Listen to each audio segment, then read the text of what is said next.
everyone, my name is Chelsea and welcome back to my channel. For today's video, I have some manga recommendations from A to Z.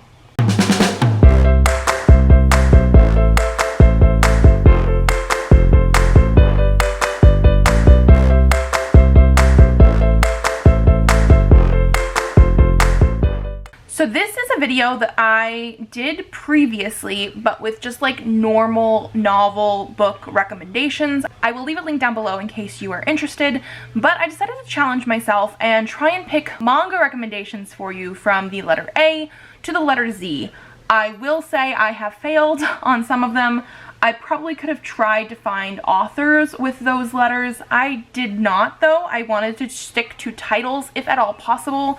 So if you see that I've missed a letter, and I will let you know which ones I've missed, I would always appreciate recommendations for those because I did not see any that I even wanted to want to read because I don't have them on Goodreads that way. Like, I don't always put manga series as want to read until like I'm in the store looking for them.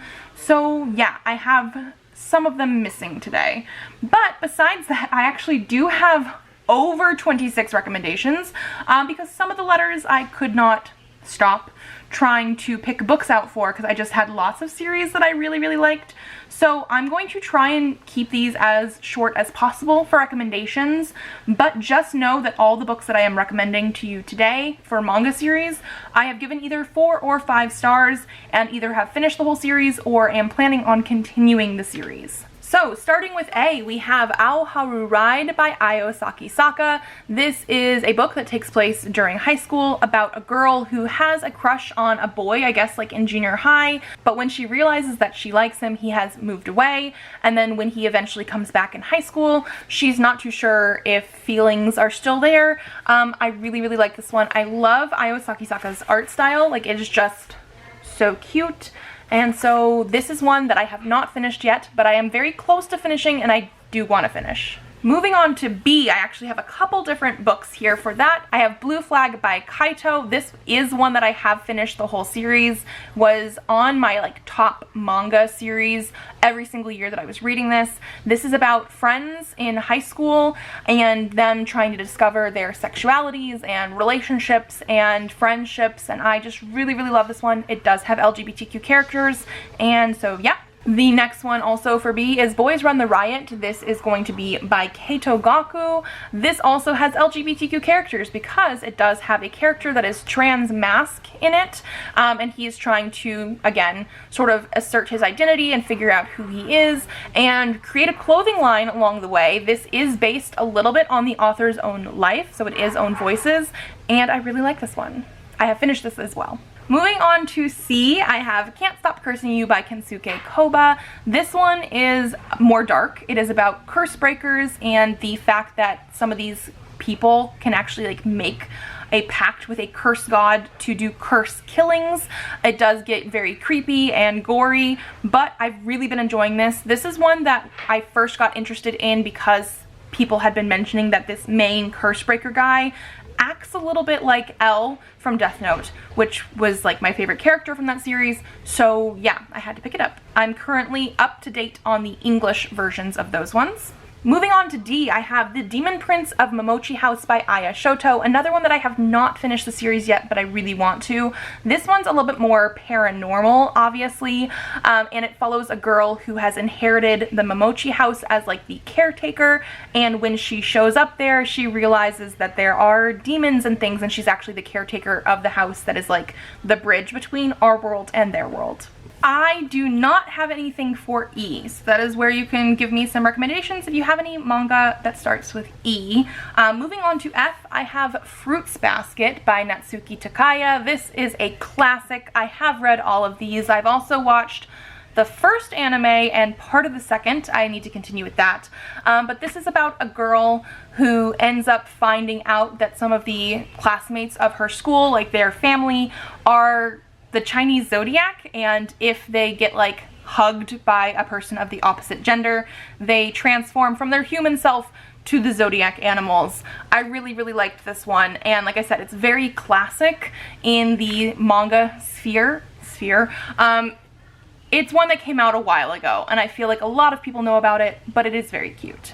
Moving on to G, I have Ghost Hunt by Fuyumi Ono. This actually is a series that is out of print right now, but it is one of my favorites. If you can't get a hold of the actual manga, there is an anime that I think is really well done, very faithful to the series, although it doesn't continue to like the very end of the series, probably partly because the English versions don't either. Like, they don't have all the volumes out for this, but I really do like it.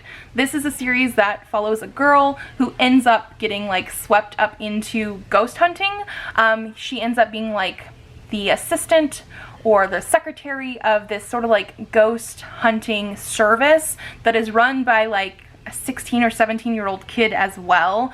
And I really like the paranormal aspect. There are some little horror aspects as well, and it's just one of my favorites. It's been a long favorite, and so yeah, this is for G. Moving into H, I don't have anything for H either, so again, if you have a recommendation for a manga that starts with H, I would appreciate it. Moving into I have I Hear the Sunspot by Yuki Fumino. This is one of my favorites. I have the most recent volume of this that I have not read yet because it just came out this year, a couple months ago. I really want to get into it, but this is a male-male LGBTQ romance about guys in college. They meet during college because one of them actually is deaf and the other one is his note taker for class, and he does this in exchange for box lunches, and then they do eventually start a relationship, and I really love how they work together and how we do get like the college aspect but also the growing up into actually becoming adults and having to find adult jobs sort of stuff. This is one of my favorites. It is very heart-wrenching and heartwarming, and I love it. Moving into J, the only one I have for J is Junji Ito's Cat Diary, Yawn and Moo. This is cute. I still gave it 4 stars. We have a couple other Junji Ito things on this list, just keep it in mind.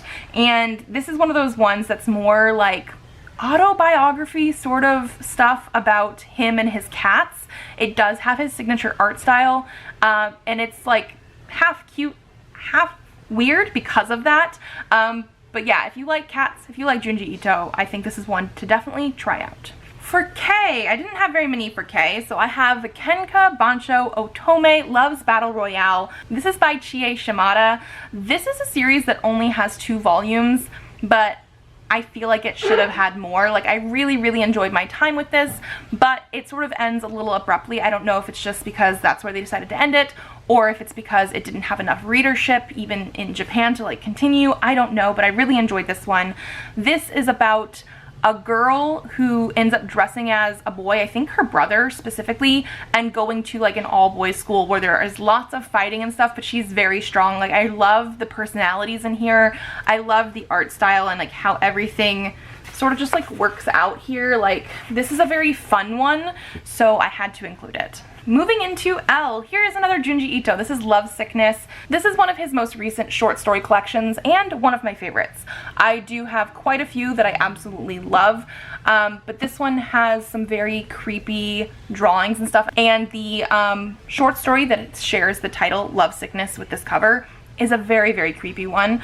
There is lots of different Junji Ito stuff to jump into. Like, you can jump in basically anywhere, but this is one of my favorites. It is short story stuff. They are very creepy, especially the art style. Like, half the time I don't think I could ever show you a Junji Ito art style on page, because the art style, if it's not at a super creepy part, is very iconically him, but then they get creepy very quickly. So here's a page that's not like super creepy, but like it's very iconically Junji Ito, so yes. Moving on to the letter M, I have My Love Mix-Up by Wataru Hinakure. This is a new favorite. I just started reading it this year, and I'm up through like volume 8? No, volume 7. But I absolutely love this one. I want to read more. I think we're not fully finalized with like the final books in English yet, but this is another one that does eventually end up being LGBTQ male-male romance, and it's all about a love mix-up. Our main character, this one right here, ends up borrowing an eraser from a girl that's actually his crush, and it has a boy's name on it, and so he's like, oh darn, the girl that I'm crushing on has a crush on this guy. Well, he accidentally drops the eraser, and the guy whose name's on it picks it up and thinks the eraser is his, and then a mix-up ensues from there about who actually has a crush on who. I absolutely love this one. Every single volume has some sort of mix-up. The art style is very, very cute as well, and then every so often it just pulls out a very weird panel, and I love it so, so much. Moving on to N, I have Not Your Idol. This is by Aoi Makino. This is another series that only has 2 volumes so far, and it ends quite abruptly. Like, I feel like it should have had more, and I definitely want more in this, but I don't know if we're ever going to get it, just so you guys are aware. But this is one of my favorites. I gave both volumes 5 stars. This follows a girl who used to be like a pop star, a very famous pop star, and then something happened, sort of like a almost sexual assault sort of thing. This does have very hard topics in here, and so because of that, she has gotten herself out of the spotlight, doesn't want to dress like a girl anymore, and it has very tough topics, and it definitely deals with the social topic and aspect of sexualizing pop stars and things like that, and how it is to be a girl in certain spaces. And I really, really loved this one, even though it is sort of dark, and I want more from the series. I don't know if we're gonna get it, but I needed to mention it. Moving on to O, I have a couple for this one as well. I have Orange by Ichigo Takano. This is actually quite huge because this is a bind-up edition. I have finished this one except for the most recent release, because again, it came out this year, and it's sort of like an extended epilogue. But I really, really love this one. This is a slightly sci-fi story about a girl who receives a letter from her future self. Like, she's in high school currently and receives a letter from her older self that comes back to high school for her, telling her about a boy that is potentially going to die by the end of a certain time in high school, and like asking her to sort of try and fix that. And I absolutely love this one so, so much. So yeah. My other O, though, is Ouran High School Host Club by Bisco Hattori, another oldie but a goodie. I feel like this is, again, very classic for manga. This was my first anime, actually, and then I think because of that might have been my first manga. I definitely got into it from anime to manga, and I absolutely love this one. I have definitely read it all the way through, and this is about a girl who is on scholarship at a school and accidentally breaks a vase of the host club, and it's a very expensive vase, and so in order to pay them back, she ends up working for them, but she also is dressed as a guy because people don't realize that she's a girl at first, and I just absolutely love this one, like, with my whole heart. Moving on to P, we have The Promised Neverland by Kayu Shirai. This one, again, not exactly an oldie but a goodie, but the series has recently finished, and I've read all of them. I absolutely love this. This is one of those ones that I can't like fully get into because it has twists and turns in almost every volume, but especially in the first one. But just know it's about these kids that currently live in an orphanage, and they're living in this world. I can't really get into it. It does get a little bit dark, I will just say that. If you're looking for something happy, don't pick this one, but I absolutely love it. Moving on to Q, I have QQ Sweeper by Kyosuke Motomi. This is one that QQ Sweeper is only 3 volumes. I have read all 3 of them a couple times, actually. Really enjoy it. It does have a spin-off series called Queen's Quality, and that is one that I don't think I'm going to finish. I think these 3 are a perfect sort of conclusion. You can continue on if you want, but I really just liked these ones the most. And it's about people who can actually go into this world where you can sweep out bad emotions and bad thoughts from people, and I just really liked the concept of that and how it works here. Like, I just really love this one. I don't have anything for R. Technically I do. I have a Junji Ito one called Remina, but I only gave that one like a mid 3-star, so it's not one that I would actually say as a recommendation here. So if you do have a manga that starts with R, let me know. Moving on to S, I actually have a few for this one. So the first one I have here is The 7 Princes of the Thousand Year Labyrinth by Atori Haruno and Aikawa Yu. This is one that I've absolutely loved. I've talked about it a couple times on my channel. I think it might be out of print, or at least I had somebody tell me a couple years ago that it was going out of print. But I absolutely love this one. It is about a group of characters who end up in this castle thing. It's a labyrinth, but they're trapped in this like big building that has all these puzzles and traps and things, and in order to get out they have to sort of work together, but at the same time whoever like wins, I guess, ends up becoming like the emperor of the whole nation. Like, it's a weird game system, but I really liked the characters. I really liked the different aspects of that labyrinth storyline, and so yeah. Another one I have here though is Sweat and Soap by Kintetsu Yamada. This is an adult romance. It's a little bit weird in the first initial concept of it, because it is about these two characters who work at like a soap factory. Not a factory, but you know what I mean. Like, they create lines of soap and these kind of things, and like he is one of the main like aroma artists, let's just call it that, and she's an accountant, and he likes the way she smells because she has an excessive sweat problem. So they start off their relationship in the fact that like he wants to smell her to get inspiration. It's a little bit weird, but it is an adult romance. I've read the entire series. It takes us from like the first time that they meet through their wedding and like life. Like, I just absolutely love how we get every single thing. Like, if you're looking for a romance and relationship and how everything builds, this is the perfect one for that, because you get to see all of the ways that they work through their problems. They're both like mature adults. I love it. Another S, because I could not help myself, is A School Frozen in Time. This is by Mizuki Sujimura, but the art is by Naoshi Arakawa, and this is one that does have content and trigger warnings for suicide talk. Just be aware of that.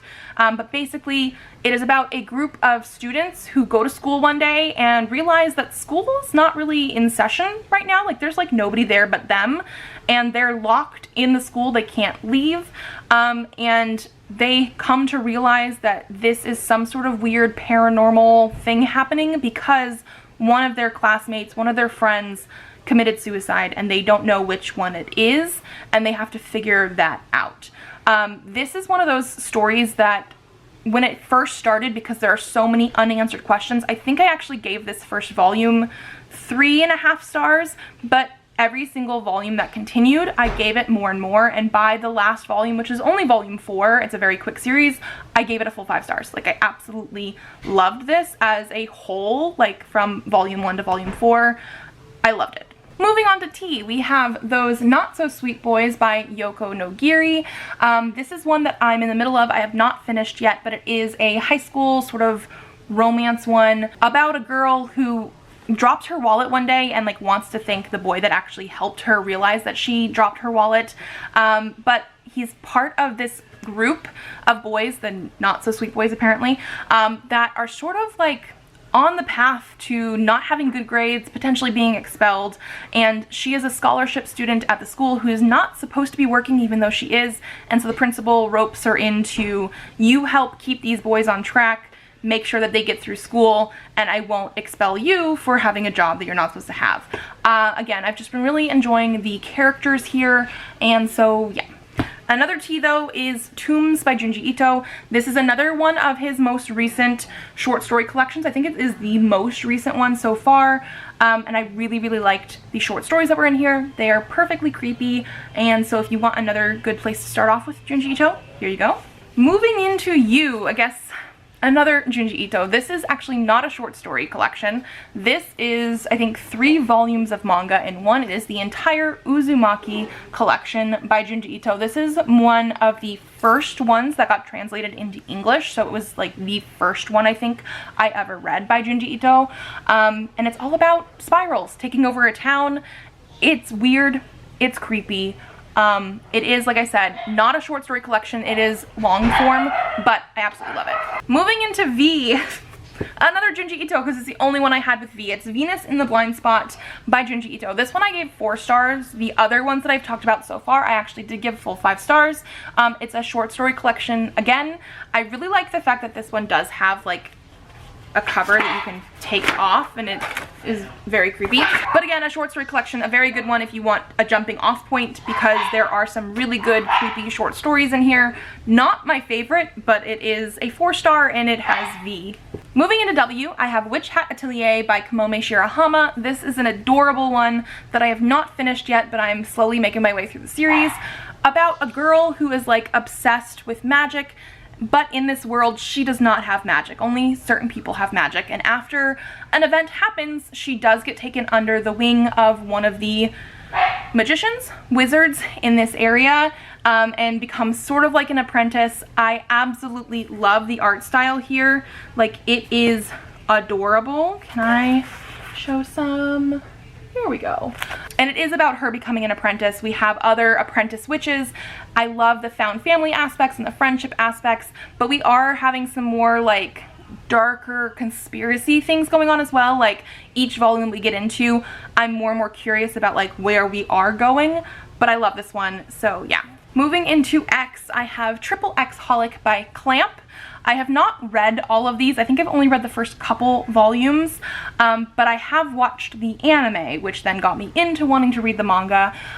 This is one that you should be reading around the same time as Tsubasa, but I like this one better, and so I didn't mention Tsubasa for T, but it is something that you read sort of concurrently. There is a reading order that I'm trying to stick to, but this one is paranormal. It is about a woman who owns a like wish shop, and people can come in and wish for something, and she will try to help them.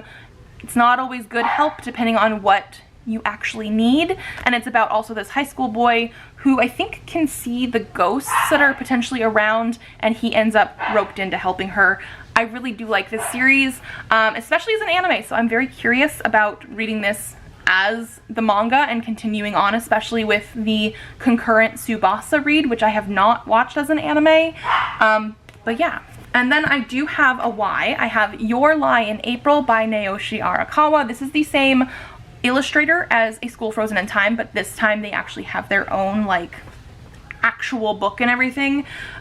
This one is about music, and it does get a little heart-wrenching and things like that, but it is about a boy who used to be like a piano prodigy and is not really doing that anymore, and a girl who plays violin. I have watched the anime, and so because of that I wanted to read the manga. I have like a couple volumes left of the manga, like I have not finished it. I should. I really, really should. But the anime is also very beautiful because you actually get to listen to like the music that they're supposed to be doing. So yeah, why?